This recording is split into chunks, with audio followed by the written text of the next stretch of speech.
Assalamualaikum warahmatullahi wabarakatuh. Bertemu lagi dengan saya Wiwi Suryahandarini, praktisi pendidikan anak usia dini dan trainer inspirator guru PAUD. Sebelumnya saya sudah membahas mengenai tugas-tugas pengembangan bahasa pada anak. Nah, saat ini saya akan membahas tentang prinsip pengembangan bahasa pada anak usia dini. Yang pertama dulu, berbicaralah dua arah. Maksudnya bagaimana berbicara dua arah? Jangan sampai orang tua anak sedang bicara tetapi kita sedang megang gadget. Tapi berbicaralah dua arah seperti ini.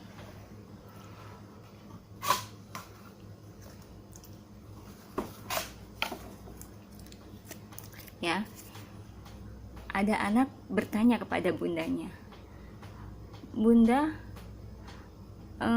bila saya ingin sesuatu, saya harus apa ya bunda? Tetapi bundanya diam saja karena sedang bermain gadget. Bunda, dengar aku tidak? Nah, tetapi jika dua arah seperti ini, bunda, bila aku ingin sesuatu, aku harus katakan apa? Oh, bila kamu ingin sesuatu, katakan dengan hal yang baik. Bunda, aku menginginkan apa yang kamu inginkan, ya. Nah, itu bunda akan lebih menghargai daripada kamu berteriak untuk meminta sesuatu. Oh, baik bunda, terima kasih. Nah, hal ini, berbicara dua arah ini akan lebih baik ketika saling berhadapan gitu. Nah, kemudian yang kedua, berbicara dua arah pada anak tidak sama berbicara dengan anak-anak yang dewasa. Anak lebih banyak menyimak apa yang orang dewasa katakan, sehingga ketika kita bicara tidak ketemu langsung mata dengan anak, maka dia akan bingung gitu. Dan pastinya dia akan terus bertanya, apa bunda? Nah, ini ketika anak bilang apa bunda, ya kalau bundanya lagi tidak dalam keadaan bagus, akhirnya kan senewen ya gitu. Nah, ini kenapa semaksimal mungkin luangkan waktu ketika anak ingin berbicara sesuatu, hadapkan mukanya ke hadapan anak, apa yang ingin kamu bicarakan. Demikian pun tidak hanya dengan anak usia dini, sebenarnya dengan anak-anak yang dewasa pun seperti itu, karena akan lebih dihargai ya berbicara ketika kita berhadap-hadapan.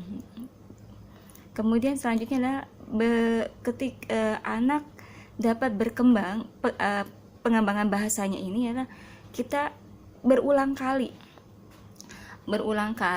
membacakan buku cerita sehingga ada suatu memori yang masuk dalam bawah sadarnya dan akan berkembang pula pembendaharaan kata anak seperti itu. Dengan sering membaca buku cerita ini, bukan hanya nilai moral yang dapat kita tanamkan pada anak, tetapi melatih anak untuk membiasakan membaca, menulis, kemudian juga anak lebih memahami simbol, memprediksikan, juga dapat menalar ya. Nah, ini yang akan didapatkan oleh anak ketika kita membacakan cerita secara rutinitas dan dijadwalkan oleh bunda dan atau ayah ya. Ya, seperti itu. Saya karena kebiasaan manggil bapak di rumah, untuk menyebutkan ayah agak susah ya. Kemudian menyemangati anak untuk bercerita pengalamannya. Apa yang terjadi di sekolah Anda, apa yang terjadi di sekolah, apa yang kamu lakukan di sekolah, seperti itu. Dan juga mungkin ada kejadian penting ketika sampai di rumah dia sudah ngambek, dan biarkan ngambek itu terlampiaskan dengan dia cerita gitu. Nanti insya Allah emosinya dia itu akan mereda, ngambeknya pun akan mereda. Dan di situ kita bisa memberikan pengetahuan tentang rasanya marah, bagaimana rasanya sedih. Itu akan lebih dimaknai oleh anak ketika dia paham apa yang dia rasakan saat itu ya. Kemudian anak prasekolah ini butuh peningkatan pengalaman lebih luas dibandingkan dengan masa sebelumnya. Anak kan tentu lebih sering menceritakan pengalaman setiap hari bermain dengan teman-temannya, dan kita sebaiknya pun memberi ruang ya, memberi kesempatan kepada anak untuk menceritakan apa ide-ide dia gitu ya, apa pengalaman-pengalaman dia, apa yang dia inginkan untuk sesuatu hal yang wow ya, seperti itu. Biasanya karena anak usia dini ini senang bereksplorasi, dia akan ide-idenya itu dahsyat banget gitu ya. Dan salah satunya tadi Citra anak saya gitu ya, karena dia adalah termasuk otak kanan ya, jadi daya eksplorasi, daya imajinasi dia itu keluar sekali, dan ini adalah hasil karyanya dia ya, dibantu oleh bapaknya tentunya ya.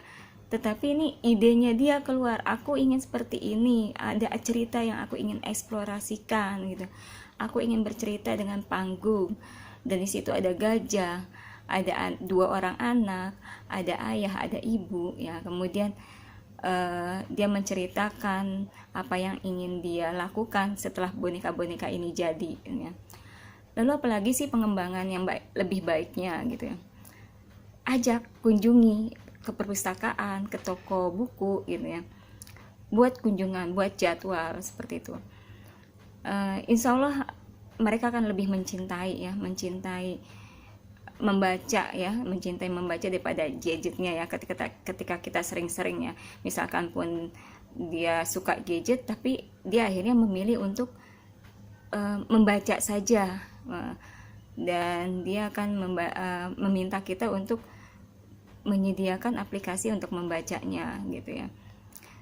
Lalu selanjutnya, sediakan kesempatan anak untuk mengeksplorasikan dirinya, pengetahuan dirinya, baik berupa gambar ataupun menulis. Misalkan dia memang menulis, sediakan. Kemudian misalkan dia aku mau menulis aku mau ngetik di laptop, silahkan seperti itu. Aku mau menggambar untuk menceritakan, biasanya ini Citra ya, dia itu demen suka menceritakan apa ide-idenya itu dalam bentuk gambar. Kemudian dia ceritakan ke saya dan menunjukkan gambarnya ke ayahnya. Baru lancar nih ayahnya ya, menunjukkan kepada bapaknya ya. Maka kami memberi semangat pada dia dan mewujudkannya seperti itu. Nah, pengalaman-pengalaman ini menjadi sesuatu pengalaman pribadi yang mengasihkan dan akan dia ceritakan ke teman-temannya seperti itu.